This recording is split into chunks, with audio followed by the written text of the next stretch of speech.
Previously on 30 and 30. I went home to see puppies and gatos. Then I stood on a highway, and then I went to the city, and then I went to sleep.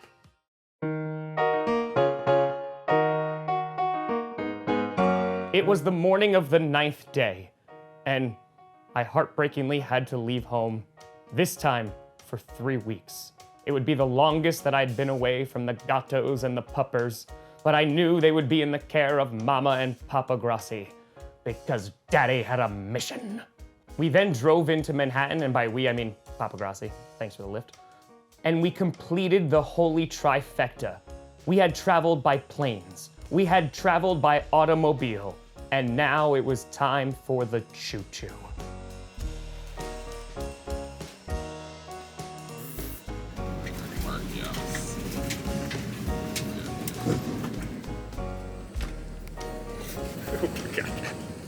We arrived in the city of brotherly love, went to go check into the hotel, and it's then that I realized that I booked it for the day after because I did it at 3:30 in the morning.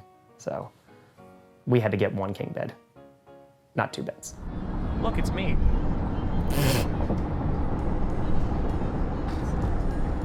It's a selfie of me. We then headed out to the first fan event at The Link. Now, this is my first time in Philadelphia. I didn't realize that they had an entire area dedicated to all their sports stadiums. Truly, it was a one-stop destination for basketball, football, and even baseball. We had an awesome turnout for the fan events, spoke with fans, and I knew that Philadelphia had some of the most passionate fans in the NFL. And I knew this for years, that Philly fans were rabid at times. But the one thing that was consistent was that they loved their team. And it was here I realized why, for Eagles fans, this was the city of brotherly love. Because, like brothers, yeah, sometimes we pick on each other, but it comes from a place of love. It's a nice picture, too. I don't care. I don't care if you put it right on the face. Oh, thank you. I'll scan that for you. Please do that. Yeah, no, that's an right to you, man. All right, let's do it. Fun. Also, a fan wanted my socks. I don't know why. Usually it's a $500 for feet, but for Philly it's free. I now need socks. Walk, Tom, walk. Taco cheese salad. Also, a big shout out to the Eagles Autism Foundation. I purchased this hoodie from the pro shop, and 100% of the proceeds went directly to this. Chaotic good. I was able to give this away at a mini fan event that we had at the top of the Rocky Steps later on. I just thought it was some great work that they were doing. It's a Philly cheese. I just got lettuce, tomato, onion, peppers, and mayonnaise. I don't know. Don't roast me in the comments, Philly people. I have high expectations. And while I couldn't partake, at least Johnny got to try his first Philly cheesesteak. Also, we got big sodas. Ooh, that's really good. Now tell me how you really feel. That steak is really good. Yeah? Steak, yeah. That's really good. Tell it to the cow. It was then that I began to have a tickle in my throat. And no, it wasn't from another allergic reaction, but it was the air. Well, Canada's trying to kill us.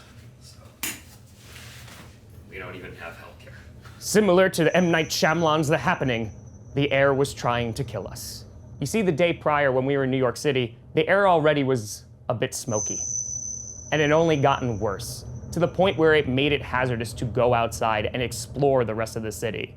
And that wasn't me overreacting. You saw pictures from New York City that looked like Blade Runner 2049 with their orange skies, and they even canceled the Phillies game here in Philadelphia and grounded flights. So even though I wanted to explore Philly more and support a local business at a fan raid, I also wanted to keep people safe. However, there was one thing that I had to do.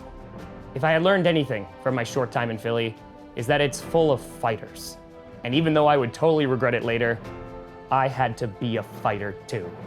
Because we had fought this entire time against missed flights, no sleep, Chicago, and if I was gonna finish this journey, I knew I had to prove my mettle.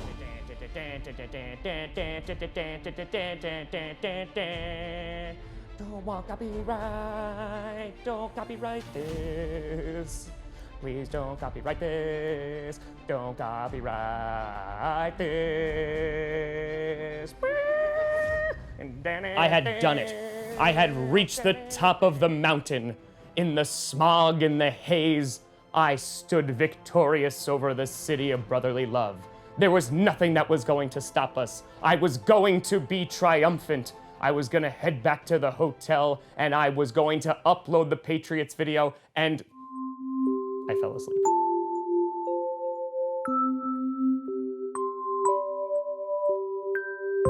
We didn't have to snuggle. I'm sad. I slept there for an hour. That was nice. That sure was. Johnny Bark saved the day. But the day wasn't over, because we had an early morning in Baltimore, and it was time to try and catch an Uber at 12:30 in the morning. A reminder that you can donate via YouTube directly, or you can click the link down in the description. Both methods get added together and sent directly to St. Jude. However you wish to support, it is much appreciated.